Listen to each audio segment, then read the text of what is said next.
वर्ग अंतराल इतना है, ब्रह्मांडता इतना है, तो इसका बहुलक ज्ञात करना है हमें, ठीक है। और ये ऐसा ऐसा सवाल लो मैट्रिक के एग्जाम में हर साल आप देख सकते हैं, पेपर उठाकर देख लीजिए, यह क्वेश्चन भी आई है, ठीक है। इसको समझना भी बहुत जरूरी है। यहाँ देखिए, सो यहाँ पर बहुलक निकालना है ना, तो सबसे पहले हम बहुलक का सूत्र लिखेंगे। बहुलक बराबर होता है L plus F1 minus F0 बटा 2F1 minus F0 minus F2 into H। ये आपका होता है बहुलक का सूत्र। इस सूत्र को याद करना बहुत जरूरी है, याद करेंगे तो भी क्वेश्चन बनेगा।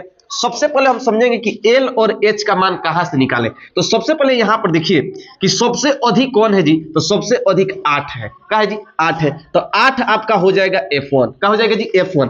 8 के पहले आपका हो जाएगा F0 और 8 के बाद वाला हो जाएगा F2। बोलिए इतना समझ में आ गया। 8 का वर्ग अंतराल का है जी 10 और 20 है। 8 का वर्ग अंतराल 10 और 20 है, तो इसमें जो ये छोटा वाला है ये आपका हो जाएगा L का मान। L बराबर हो जाएगा 10। समझ में गया। और H का मान क्या आ जाएगा जी, इन दोनों का अंतर H का मान, यानी 20 और 10 में कितना का अंतर है, तो बोलेंगे 10 का अंतर है। तो L का भी मान 10 और H का भी मान 10। बोलिए समझ में आ गया। ये सब चीजें मिल गया, अब इसी को यहाँ पर रख देंगे, हमारा बहुलक निकल गया। समझ में आ गया। अब कुछ मत कीजिए। L का वैल्यू कितना है जी, तो L का वैल्यू 10 है, तो यहाँ पे 10 लिख लीजिए, प्लस F1 का वैल्यू 8 है तो 8 रख लीजिए, माइनस F0 का वैल्यू 5 है तो 5 रख लीजिए, ठीक है, इनटू में नीचे।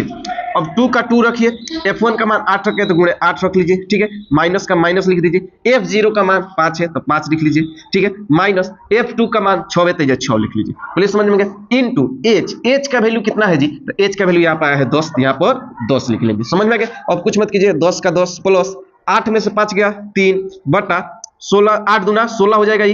और 16 में से 6 5 11, 16 में से 11 घट जाएगा तो क्या हो जाएगा जी, 16 में से 11 घटाएंगे तो यहाँ पे हो जाएगा 5। क्या हो जाएगा जी, 5 हो जाएगा, ठीक है। अब यहाँ पे देखिए इंटू में क्या रहेगा, यहाँ पे 10 रहेगा। 5 दूना 10, 2 हो गया। अब यहाँ पे 10 और प्लस, ठीक है। अब यहाँ पे देखिए 3 दूना 6 हो जाएगा और 10 और 6 जोड़ देंगे तो 16 ही हमारा क्या होगा जी, इसका आंसर होगा। यानी इस क्वेश्चन का बहुलक का होगा 16 होगा। तो इस तरह बनाएंगे हम, हमेशा बहुलक निकालेंगे।